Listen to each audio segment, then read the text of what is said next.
오늘 우리에게 주시는 하나님의 말씀을 함께 교독합니다. 하나님 말씀 신약 성경 히브리서 5장 1절에서부터 10절까지의 말씀입니다.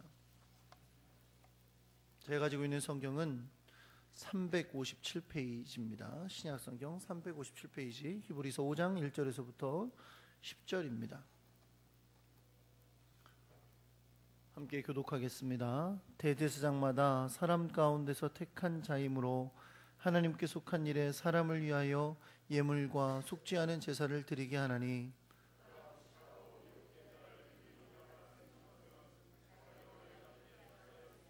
그러므로 백성을 위하여 속죄제를 드림과 같이 또한 자신을 위하여도 드리는 것이 마땅하니라.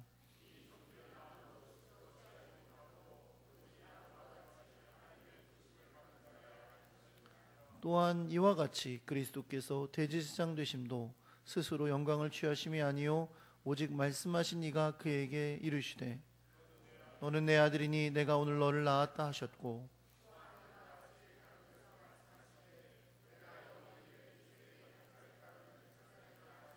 그는 육체에 계실 때에 자기를 죽음에서 능히 구원하실 이에게 심한 통곡과 눈물로 간구와 소원을 올렸고 그의 경건하심으로 말미암아 들으심을 얻었느니라.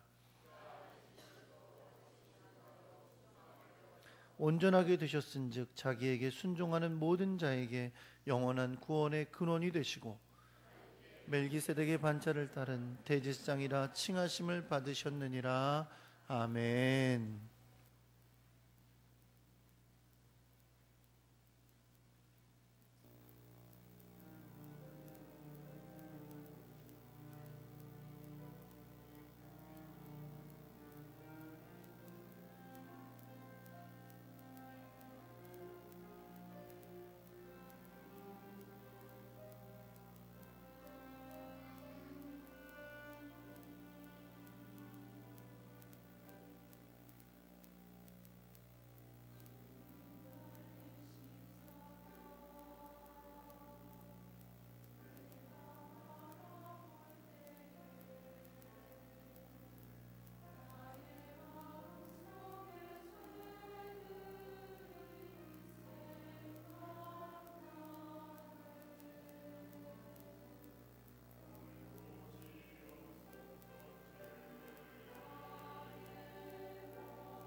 기도하겠습니다. 하나님 아버지, 주의 흘리신 보혈을 기억합니다. 이 모든 것이 우리를 위한 것이었음을 기억합니다. 주님, 이 시간도 우리를 구원하신 그 놀라운 은혜 앞에 우리가 머리 숙였사오니 우리 예배를 받아주시고, 이 시간에도 주께서 말씀을 들려주사 주의 뜻을 깨닫게 하여 주옵소서. 순종하는 마음, 또 주의 놀라운 뜻을 따르는 마음 주시고, 그래서 주님이 기뻐하시는 인생으로 살아가도록 우리를 주장하여 주옵소서. 우리 주 예수 그리스도의 이름으로 기도합니다. 아멘. 할렐루야. 옆에 계신 분들하고 인사하겠습니다. 잘 오셨습니다. 사랑합니다.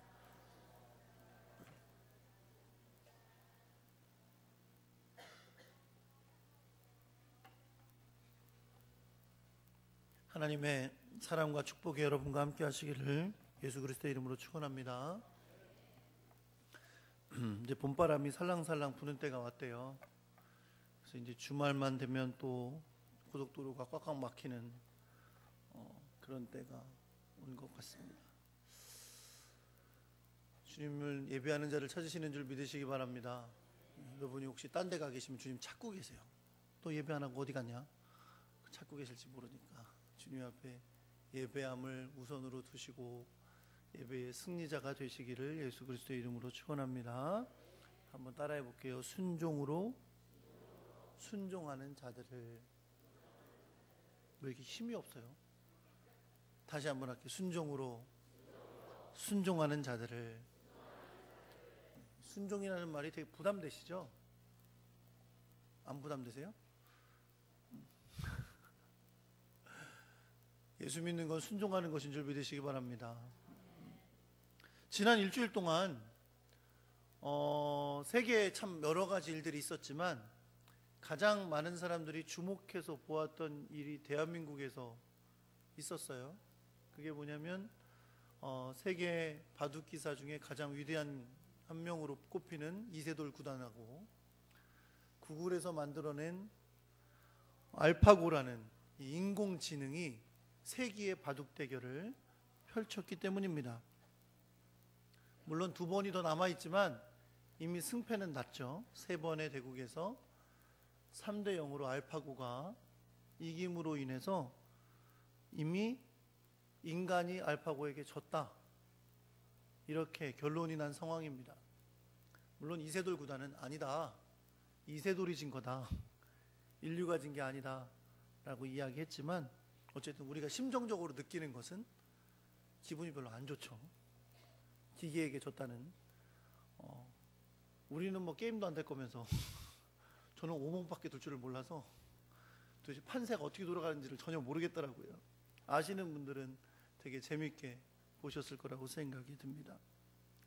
여러분, 이 바둑 대결이 온 세상에 이목을 끄는 이유는 그냥 한 사람과 한 인공지능이 대결을 했다라는 그냥 단순한 일 때문이 아니라 인간이 만들어낸 인공지능인데, 과연 그 인간이 만들어낸 인공지능이 인간이 그거에 관해서는 최고의 실력을 가진 사람과의 대결에서 이겼다라는 사실이 굉장히 놀랍게 하기 때문이죠. 과연 누가 이길 것인가라고 주목해서 보았다가 인간이 만들었는데 인간의 능력을 뛰어넘는 일을 해냈기 때문에 사람들이 놀라게 된 것입니다.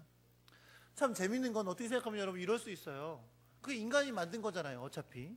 그러니까 결국 인간이 만든 어떤 인공지능이 바둑이라는 한 종목 안에서 최고의 실력을 가진 사람과 겨루어서 이겼으니까 그걸 만들어낸 인간이 참 대단하다, 그렇게 인간의 능력을 칭송할 수 있어요. 그렇죠? 인간이 이제 해낼 수 있는 능력이 굉장히 대단해졌구나, 이제 인간이 별의별 걸 다 하겠구나 라는 생각을 하면 기분 좋을 수 있는데, 사실 구글에서는 그걸 원하는 것 같아요. 사람들이 그런 반응을 보이기를. 그런데 사람들의 반응이 그렇지가 않은 거예요. 왜냐하면 우리가 본 영화가 많아. 그동안 너무 많은 영화에서 결국은 이 AI라는 인공지능이 막 사람들을 괴롭히고 사람들을 지배하기도 하고 이러는 것들을 많이 보아왔기 때문이죠. 실제로 어떤 학자들은 멀지 않아서 몇십 년 사이에 인공지능이 더 발전하게 되면 미국 안에 있는 절반의 직업이 사라질 것이다 라고 주장을 하는 사람도 있습니다. 여러분, 사실 생각해 보면 지금까지 사실은 그래 왔어요. 이미 그동안 수많은 사람들이 하던 일은 지금 다 기계가 하고 있죠. 그런데 그 범위가 넓어지는 거죠. 지금까지는 기계가 사람들이 힘으로 할 수 있던 일을 주로 자동으로 할 수 있는 인공지능을 통해서 인간이 대신할 수 있게, 기계가 대신할 수 있게 해왔던 것인데, 이제 인간의 지능을 뛰어넘는 인공지능이 막 더 발달하면 이제 사람이 웬간한 머리로 할 수 있는 것은 인공지능을 가진 기계가 할 수 있다는 얘기예요. 그렇죠? 이제 좀 지나면 기계가 하나 올라와서 설교할지도 몰라요. 성경 본문을 딱 입력을 하면 성경 본문을 해석하고 막 설교까지 만들어서 스피커도 다 목소리도 좋게 막 이렇게 해가지고 더 멋있게 나올지도 모르겠어요. 그런 것 때문에 사람들이 이 인공지능이 발달했고 그 인공지능이 이세돌이라는 위대한 바둑기사를 이겼다는 사실에 대해서 단순하게 생각하지는 않습니다. 이러다가 인공지능이 사람을 통제하고 지배하는 시대가 오지 않을까라는 두려움을 가지게 되는 거죠. 얼마 전에 이 알파고를 만들어낸 구글의 브레인들, 이 모든 것을 다 만들어내고 있는 이 사람들이 한국에 입국했어요. 이걸 보기 위해서. 그런데 어느 언론사에서 그들을 부르기를 알파고의 조물주다, 이렇게 이름을 붙였더라고요. 알파고를 만들어낸 사람이니까 알파고의 조물주다라고 불리는 것을 볼 수 있었는데, 그렇게 알파고의 조물주다 했을 때는 만든 사람인 거잖아요. 그러면 그 사람들은 알파고를 주장할 수 있는 사람이죠, 쉽게 말하면. 그런데 우리가 두려워하는 건 뭐냐면, 이제 어느 날 그 알파고가 그 조물주마저 뛰어넘을까 봐, 조물주마저 통제하는 능력이 생길까 봐 두려워하는 것이죠. 이런 얘기를 가만히 생각해 보면요, 이게 우리 인류의 역사 속에서 하나님과 우리의 관계 속에서 일어난 일이에요. 그렇죠? 하나님은 우리를 만드신 조물주이신 줄 믿습니다. 그렇죠? 그리고 하나님께서 우리를 창조하실 때는 창조하시는 목적이 있었어요. 그것은 우리를 통해 주님이 영광 받으시고자 하는 그런 뜻이 있었습니다. 그런데 인간은 그 하나님의 명령에 불순종하기 시작했고, 그로 말미암아 죄에 빠지고 이제는 하나님께 등을 돌리고 하나님의 뜻이 아니라 자기의 뜻을 쫓아 사는 그런 존재가 되었습니다. 결국은 불순종이, 하나님의 명령에 불순종하는 불순종이 사망을 가져오게 됐다는 거죠. 히터 좀 꺼주세요. 네. 이 히터가 이제 안 켜도 되죠? 네. 참 근데 복장들이 다양하시네요. 어떤 분은 아직도 털이 푹신푹신한 걸 입고 계시고, 어떤 분은 거의 봄옷을 입고 계시고. 네. 근데 말씀 20분 30분 듣는 동안에 말씀 집중해서 들을 수 있는 게 좋으니까 조금 추우신 분들은 조금 참으세요. 아셨죠? 네. 365일 추우신 분들이 계셔서 좀 걱정이 되긴 합니다. 자, 이제 예화 끝나고 말씀 시작했는데 이제 뭐 눈을 감는 분들이 계셔서 그러면 끝나고 나면 목사님 인공지능 뭐 얘기하셨죠? 뭐 이럴까봐 하나님 말씀을 잘 들으셔야 되는데, 말씀 가운데 은혜 받으시기를 예수 그리스도의 이름으로 축원합니다. 인간이 그랬다는 거예요. 하나님께서 조물 주신 하나님께서 우리를 만드셨는데 인간은 하나님의 명령에 불순종하고 이제 자기의 뜻을 따라 살아가며 죄를 짓고 살아가는 존재가 됐고요. 그 결론은 사실은 사망이죠. 우리가 영적으로 이미 사망의 상태에 이르렀었고, 그로 말미암아 영원한 사망 가운데 떨어지는 존재가 되었었습니다. 그러나 사랑하는 성도 여러분, 하나님이 창조주이신 하나님이 당신이 만드신 피조물이 불순종하고 죄 가운데 빠졌지만 그 피조물을 사랑하여 주신 줄 믿으시기 바랍니다. 그래서 그 피조물을 위하여 아들을 보내주시고 그분이 우리를 위하여 십자가를 지시고 돌아가심으로 말미암아 우리의 죄를 씻어주시고 우리를 사망 가운데서 생명으로 옮겨주신 줄 믿으시기 바랍니다. 제가 오늘 여러분과 함께 나누고 싶은 아주 중요한 말씀의 주제는 이 우리를 사망에서 생명으로 옮기신 예수 그리스도의 놀라운 십자가의 사역은 순종의 사역이었다는 거예요. 이 모든 것은 예수 그리스도께서 우리를 위하여 하나님의 뜻에 순종하심으로 이루어진 일이기 때문입니다. 이스라엘 백성이 하나님에 의해서 애굽으로부터 해방됐습니다. 그렇죠? 애굽의 종살이를 벗어나서 광야로 나오게 됐는데 하나님께서 시내산에서 이스라엘 백성들을 만나시고 이스라엘 백성과 하나님의 백성과 하나님으로서의 언약을 맺으십니다. 그 언약이 물론 그 율법이 굉장히 방대하지만 그 율법 가운데 아주 핵심 중에 하나가 뭐냐면 이제 하나님께서 하나님의 백성을 만나시는 통로를 만드신 거예요. 그것이 뭐냐면 성막입니다. 물론 이제 정착하고 나서는 성전이 되겠지만 하나님께서 성막을 통해서 하나님의 백성들을 만나시겠다라는 법칙을 주신 거예요. 그래서 성막을 막는 법을 다 가르쳐 주시고 어떻게 하나님 앞에 나와서 백성들이 하나님 앞에 제사하고 예배하는지를 하나하나 세밀하게 가르쳐 주셨습니다. 그런데 이 성막에서 하나님을 예배하고 제사하는 이 모든 일 가운데 그 일을 수행하는 사람이 필요했어요. 그것을 위해 하나님께서 제사장을 세우셨습니다. 첫 번째 제사장은 대제사장은 아론이었고요. 아론과 그의 아들들이 그 성막의 사역을 감당하는 하나님과 하나님의 백성 사이에서 예배하며 제사하는 이 일을 위해 그 일을 전문적으로 감당하는 사람으로 하나님이 삼으셨다는 것입니다. 그래서 그 이후 대대로 아론의 가문이 제사장의 가문으로서 그 사역을 감당해 오게 되었습니다. 성경에 보니까 하나님께서 제사장을 하나님의 성막에서 예배하는 일을 섬기게 하기 위하여 거룩하게 구별하셨다고 했습니다.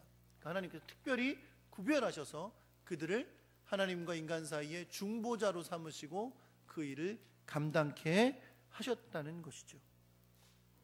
하나님은 레위기에서 보면 아론의 아들들을 제사장으로 삼으셨고 특별히 아론을 대제사장으로 삼으셨는데 이 대제사장인 아론도 속죄일에는 하나님 앞에 먼저 속죄의 제사를 드린 다음에 온 백성을 위하여 속죄하는 일을 감당했던 것을 볼 수 있습니다. 먼저 자신의 죄악을 씻어야 됐던 거죠. 왜냐하면 1년에 한 번 대제사장이 지성소에 들어가는데 죄를 가지고 들어갔다가 죽임을 당할 수 있기 때문에 하나님 앞에 먼저 속죄의 제사를 드리고 하나님 앞에 예배했던 것을 볼 수 있습니다. 제사장을 비롯해서 이 대제사장은 하나님과 하나님의 백성 사이에서 하나님 앞에 죄를 씻고 또 주님 앞에 예배하는 이 모든 일을 중간에서 감당하는 중보자의 역할을 감당했던 것입니다. 여러분과 제가 읽은 본문은 이러한 대제사장의 특징을 이야기하면서 이제 예수 그리스도께서 우리의 영원한 대제사장이 되셨음을 말씀하고 있습니다. 예수님이 뭐가 되셨다고요? 그냥 대제사장이면 안 돼요. 그럼 틀린 거예요.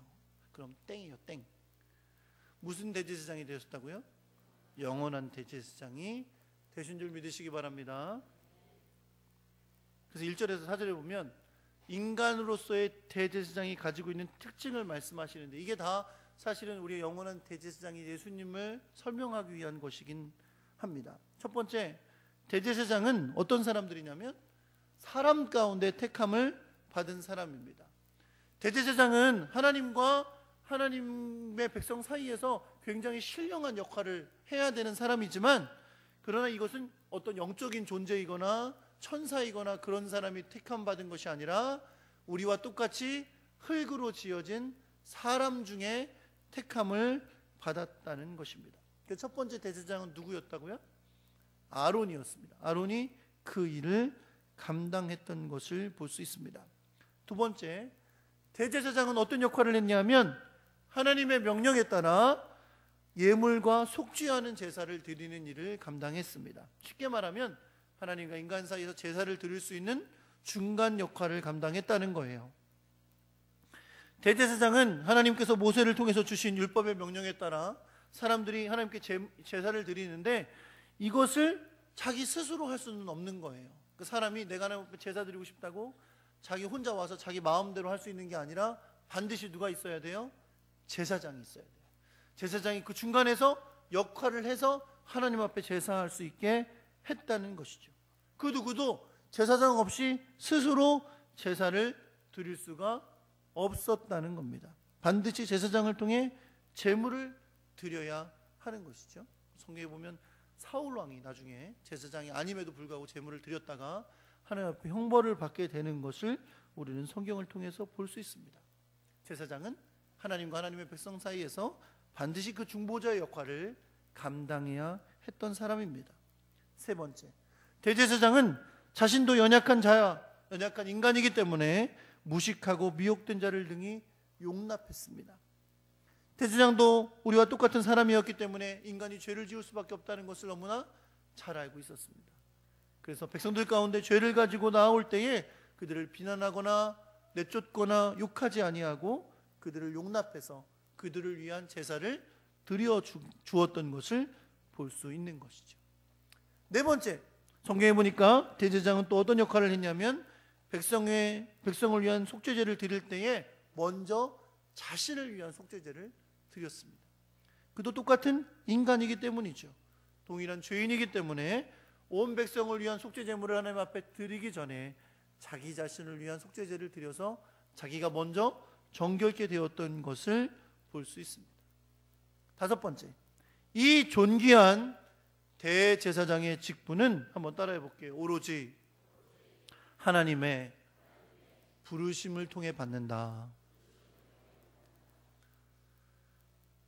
하나님과 사람들 사이에서 중보의 역할을 감당한 이 대제사장은 오로지 아론의 후손이어야 했습니다. 하나님께서 택한 자로 정하셔서 그 일을 감당하게 했다는 거죠. 하나님의 부르심으로 이루어진 직분이었습니다. 이럴 수 없는 거예요. 여러분, 올해는 가만히 보니까 대제사장의 역할을 이 사람이 하면 잘할 것 같아요. 올해는 이 사람으로 대제사장을 삼읍시다 라고 아무나 국민투표를 통해서 할 수가 없었다는 거죠. 또 여러분, 가만히 보니까 올해는 제가 대제사장을 해야 될 것 같습니다. 아무래도 이 위기의 시기에 저 같은 사람이 대제사장을 해야 이 나라의 안보를 책임지고 경제적인 부흥을 일으킬 것 같습니다. 그럼 자기 스스로 대제사장을 할 수가 없었다는 것. 대제사장은 오로지 하나님께서 택하시고 부르신 자만 할 수가 있었다는 거예요. 여러분, 아론으로부터 시작된 이 대제사장의 직분은 그렇게 역할을 감당했던 직분이었는데 그 직분의 끝은 예수님이 십자가를 지실 때까지였음을 우리가 기억해야 됩니다. 하나님과 하나님의 백성 사이에서 중요한 중보의 역할을 했었던 대제사장의 직분은 예수님께서 이 땅에 오셔서 십자가를 지시는 순간 그 역할이 끝났다는 겁니다. 그리고 성경은 예수 그리스도가 우리의 영원하고 완전한 대제사장이 되셨음을 말씀하고 있습니다. 여러분, 그 장면을 기억하시나요? 예수 그리스도께서 십자가 위에서 숨을 거두시고 다 이루었다 하시며 숨을 거두셨을 때에 1년에 한 번 대속죄일에 대제사장만이 들어가던 지성소와 성소를 가로막는 휘장이 위에서부터 아래로 찢겨졌습니다. 그것은 이제 예수 그리스도께서 단번에 영원한 속죄 제물이 되심으로 더 이상 희생제사로 하나님 앞에 나아가는 것이 아니라 예수 그리스도를 통하여 하나님 앞에 나아가게 되는 것을 상징적으로 보여주는 장면입니다. 이제 하나님의 백성들은 더 이상 제사를 드릴 필요가 없습니다. 동물이 죄를 사하는 것으로 죄를 사함받는 것이 아니라 누구의 공로로? 예수 그리스도의 십자가의 공로로 죄를 사함받고 하나님 앞에 나아갈 수 있게 됐음을 말씀하고 있는 겁니다. 그것이 바로 예수님이 우리의 영원한 대제사장이 되었다, 온전한 대제사장이 되었다는 것을 의미하는 겁니다. 예수님이 이제 하나님과 죄악된 인간 사이에서 중보자가 되셔서 우리가 그의 이름을 힘입어 십자가의 은혜로 말미암아 하나님께 나아가게 된 줄 여러분 믿으시기 바랍니다. 그런데 그 일이 이루어지게 된 것, 예수 그리스도가 우리의 영원한 대제사장이 되셔서 우리가 그로 말미암아 주님 앞에 나아가게 된 이 모든 일은 우리를 죄와 사망의 권세에서 구원하시기 위하여 예수 그리스도께서 하나님께 순종하신 결과임을 여러분 믿으시기 바랍니다. 오늘 본문의 5절 말씀에서부터 보면 이제 영원한 대제사장이신 예수 그리스도의 사역을 설명하는데, 대제사장들이 오로지 하나님의 택하여 부르심에 의해 그 존귀하고 영광스러운 직분을 감당했던 것처럼 예수 그리스도께서도 영원한 대제사장이 되시는데 그것은 오로지 하나님 아버지의 보내심에 의한 것임을 말씀하고 있습니다. 다시 말하면 예수 그리스도의 오심과 십자가에 못 박혀 죽으신 이 놀라운 사건은 이 땅에 독생자를 보내시는 하나님의 뜻이었다는 거예요. 하나님께서 죄에 빠져 사망에 떨어진 우리를 구원하시기 위하여 독생자 예수 그리스도를 이 땅에 보내주신 것입니다. 그리고 그 뜻을 예수 그리스도께서 이루신 것이라는 거죠. 요한복음을 보면 예수님께서 하나님을 부르실 때에 29번이나 뭐라고 부르는지 아세요? 나를 보내신 이라고 부르십니다. 하나님을 부르실 때 뭐라고 부르신다고요? 나를 보내신 이라고 부르세요. 예수님은 분명히 요한복음을 계속해서 요한복음 속에서 당신이 하나님에 의해 보냄을 받았다는 사실을 말씀하십니다. 심지어 요한복음 6장 38절에 보면 예수님 이렇게 말씀하세요. 내가 하늘에서 내려온 것은 내 뜻을 행하려 함이 아니오 나를 보내신 이의 뜻을 행하려 함이니라 라고 말씀하고 있어요. 예수님은 계속 반복해서 뭐라고 말씀하세요? 나를 이 땅에 보내시고 이 땅에서 너희를 구원하고자 하는 이 십자가의 놀라운 일을 나 행하는 건 다 누구의 뜻이다? 아버지 하나님의 뜻이라는 것을 말씀하시고 계시고 이 모든 일 가운데 예수님은 순종함으로 그 일을 이루신 것을 믿으시기 바랍니다. 오로지 그 뜻에 순종하셨기 때문에 십자가의 놀라운 사건, 그 길을 걸어가시는 그 일이 이루어졌다는 거죠. 오늘 본문의 7절의 말씀은 예수님께서 겟세마네 동산에서 기도하시던 장면을 떠오르게 합니다. 예수님은 그날 당신을 죽음에서 능히 구원하실 하나님께 심한 통곡과 눈물로 간구와 소원을 드렸다고 말씀하고 있어요. 누구한테요? 당신을 죽음에서 능히 구원하실 하나님께. 아버지시잖아요. 그 아버지께 통곡과 눈물과 간구와 소원을 드렸습니다. 여러분 우리가 그 기도를 잘 알고 있죠? 뭐라고 기도하셨죠? 아빠 아버지여 아버지께서는 모든 것이 가능하오니 이 잔을 내게서 옮기시옵소서. 그러나 예수님은 그 기도 가운데 하나님의 뜻을 발견하게 됩니다. 그리고 뭐라고 기도하시죠? 그러나 나의 원대로 마옵시고 아버지의 뜻대로 하옵소서. 사랑하는 성도 여러분, 그래서 예수님은 순종의 기도를 들으심으로 십자가의 길을 걸어가신 줄 믿으시기 바랍니다. 오늘 본문 8절에 보면 예수님께서 받으신 십자가의 고난을 이렇게 표현했어요. 한번 따라해 볼까요? 그가 아들이시면서도 받으신 고난. 그가 아들이시면서도 받으신 고난, 그것이 바로 예수님의 순종을 나타내는 말입니다. 온 세상 만물의 창조주이시며 사람을 만드신 온 세상 만물을 주관하시는 하나님께서 죄로 말미암아 영원한 사망에 처한 그 피조물을 긍휼히 여기셔서 구원하시기 원하셨기 때문에 당신의 아들을 보내셨다는 거예요.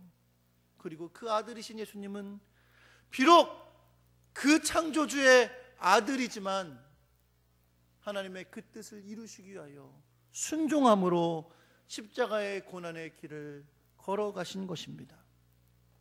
그런 의미에서 그 고난의 십자가는 다른 말로 하면 무슨 십자가? 순종의 십자가입니다. 그 순종으로 예수님은 하나님의 뜻을 온전히 이루신 줄 믿으시기 바랍니다. 바로 그 순종으로 말미암아 우리 모두가 예수 그리스도의 십자가 안에서 은혜로 구원받을 수 있게 된 것입니다.